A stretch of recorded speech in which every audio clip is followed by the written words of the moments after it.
Kita bahas kasus pembunuhan anak politisi PKS bersama dengan kriminolog Universitas Budi Luhur, Luki Nurhadianto. Selamat petang Mas Luki dengan Maidop. Petang, Mbak Maidol. Oke, Mas Luki, yang pertama polisi kan bilang hanya ada satu tersangka dalam kasus pembunuhan anak politisi PKS. Analisis Anda bergaris lurus dengan fakta dan juga kejanggalan yang sempat muncul selama ini? Ya, tentu kita patut mengapresiasi ya waktu 2 minggu ini kemudian bisa apa namanya bisa menghasilkan gitu satu simpulan bahwa pembunuhan ini dilakukan oleh seorang yang tunggal.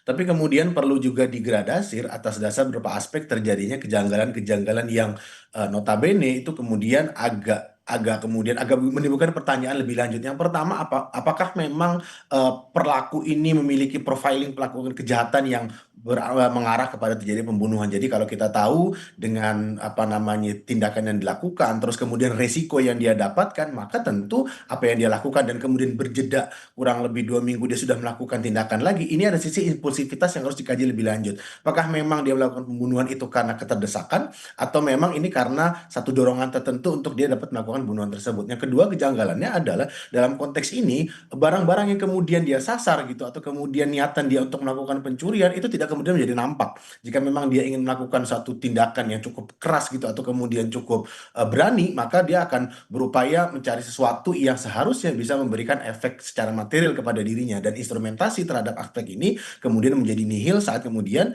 dia didapati berada di apa namanya rumah apa namanya korban berikutnya gitu, tapi kemudian dia melakukan pengumpetan yang justru berada di ruang publik yang justru milik orang lain. Ini menandakan bahwa pelaku tidak memiliki kesiapan gitu secara mental ataupun secara psikologis agar dia tidak ketahuan dari pengejaran kepolisian. Yang ketiga adalah jika memang ada satu apa namanya satu perlawanan, satu retensi dari korban, maka seharusnya bukti-buktinya akan lebih lebih kuat lagi, tidak hanya kemudian dilekatkan kepada alat pembunuhan, dalam hal ini adalah pisau, tapi kemudian jejak-jejak yang memang mengarah kepada diri pelaku, apakah memang apa namanya serpihan-serpihan kulit seperti itu, atau kemudian adanya perlawanan jika memang Mm-mm. ada yang dilakukan Oke. oleh Mhm. korban, dan itu mengindikasikan bahwa perlu dipertanyakan lebih lanjut apakah memang ini adalah pelakunya. Yang jika memang ini pelakunya, tentu profil terhadap dirinya itu perlu dalami Oke. secara lebih Oke, intensif. setelah penetapan tersangka kemudian juga pelaku ditangkap begitu ya, kita bisa bicara soal motif-motifnya kan akhirnya terungkap, motif ekonomi. Apakah motif ekonomi ini Anda nilai relevan dengan tindakan tersangka membunuh secara sadis atau sebaliknya? Ya, ini tadi saya sampaikan juga bahwa telah terjadi ketimpangan resiko seperti itu. Jadi saat kemudian dia seharusnya bisa mendapatkan sesuatu yang lebih besar, tapi kemudian dia mendapatkan resiko yang justru lebih besar, cenderung biasanya dalam konteks pelaku-pelaku yang terkategorisasi sebagai penjahat seperti ini, maka mereka akan menirkan peran-peran yang bersinggungan dengan pihak lain. Jadi saat kemudian dia menyerang suatu target atau kemudian menyerang suatu rumah, maka Mhm, mereka sudah surveillance, mengkalkulasikan resiko dan sejauh mana saat mereka mhm, berhasil barang yang mereka dapatkan itu bisa menyenangi atau kemudian membutuhkan kehidupannya. mhm. Yang kedua adalah dalam konteks ini pula bisa kita lihat apa yang dia dapatkan itu hampir tidak ada seperti itu ya. Bahkan kemudian rekam jejak profiling dirinya itu terindikasi dia adalah satu pekerja yang cukup baik gitu ya. Mhm. Dan yang ketiga adalah perlu dideteksi lebih lanjut apakah memang permasalahan ekonomi yang kemudian bisa seharusnya apa namanya ada aspek lain gitu yang Mhm. dibentengi dalam ini adalah keluarga misalnya atau retensi dari pihak-pihak lain yang bisa mengurungkan niatnya dia untuk dapat melakukan tindakan lebih jauh sampai kemudian melakukan Oke. pembunuhan.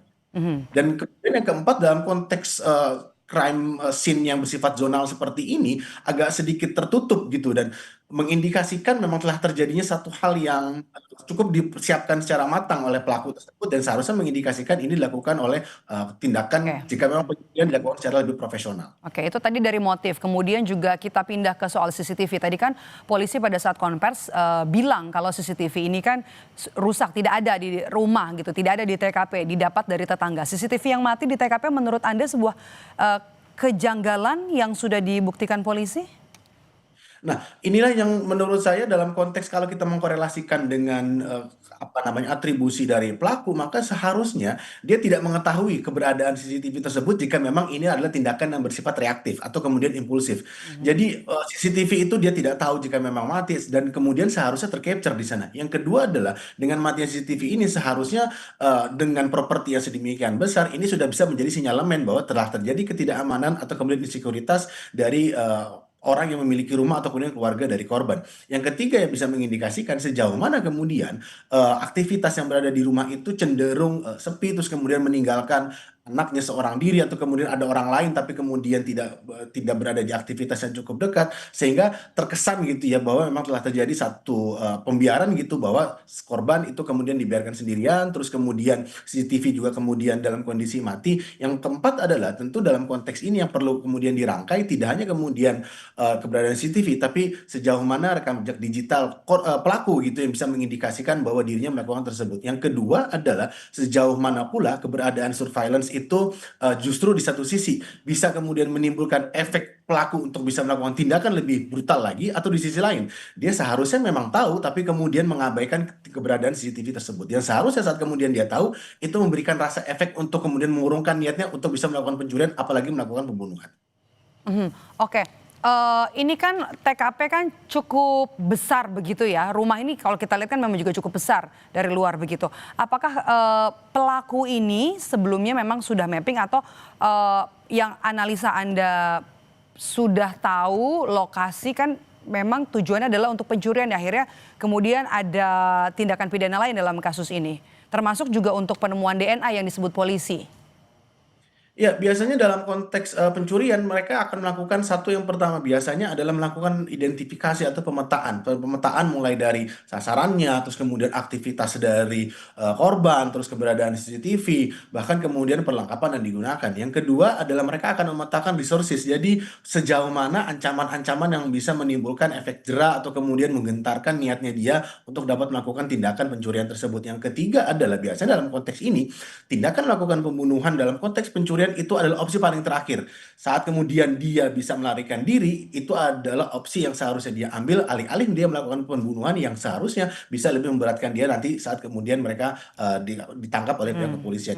Yang kemudian bisa dipahami adalah maka saat ini dilakukan oleh stranger, atau kita kenal sebagai stranger homicide, orang asing, yang seharusnya hanya 5% dari total tindakan kejahatan atau kemudian pembunuhan dilakukan oleh orang asing, ini mengindikasikan pertama apakah memang secara moral, kejiwaan, atau bahkan tekanan sosial burnout dia mengalami sesuatu, atau yang kedua dia tidak bisa mengendalikan kontrol dirinya dan kemudian dia melakukan pencurian itu, kemudian ketahuan terus sampai Oke. tidak bisa mendapatkan apa-apa, bahkan 2 minggu lagi dia melakukan tindakan tersebut. Makanya harus didalami lebih lanjut sejauh mana dia bisa mengontrol dirinya dan kemudian menjadikan tindakan pencurian itu relapse lagi bahkan dalam rentang yang cukup pendek tersebut. Kurang lebih demikian, Mbak. Oke, Mas Luki, salah satu bukti yang tadi ada dalam konferensi pers dari polisi adalah pisau begitu ya, yang memang sudah diakui oleh pelaku, oleh tersangka. Apakah kemudian ini lantas mematahkan ada keterlibatan orang lain dalam kasus ini?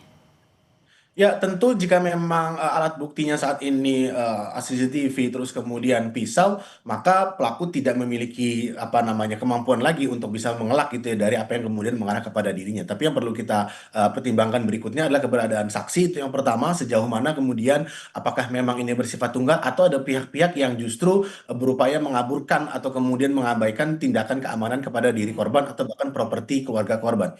Yang kedua yang bisa terindikasi adalah sejauh mana tuntutan-tuntutan atau tuduhan-tuduhan bahwa yang bersangkutan itu mengalami lilitan ekonomi yang cukup cukup berat, itu bisa mengguidance dirinya untuk dapat melakukan pencurian, bahkan melakukan tindakan pembunuhan meskipun itu diketahui oleh anak kecil. Yang ketiga yang bisa kita kategorisasi berikutnya adalah sejauh mana inner circle dari pelaku tersebut, Oke, baik dalam baik. konteks keluarga atau kemudian lingkungan terdekat, itu bisa mempengaruhi tindakan tersebut atau bahkan memberikan efek untuk tidak melakukan tindakan. Jadi tiga aspek inilah yang seharusnya bisa mengindikasikan motivasi terutama, terus kemudian niatan dia, dan apakah memang niatan dia ini adalah tindakan yang bersifat Baik, impulsif, memang sudah oke. direncanakan lebih lanjut. Baik, terima kasih sudah memberikan pandangan dan juga bergabung bersama kami di Kompas Petang.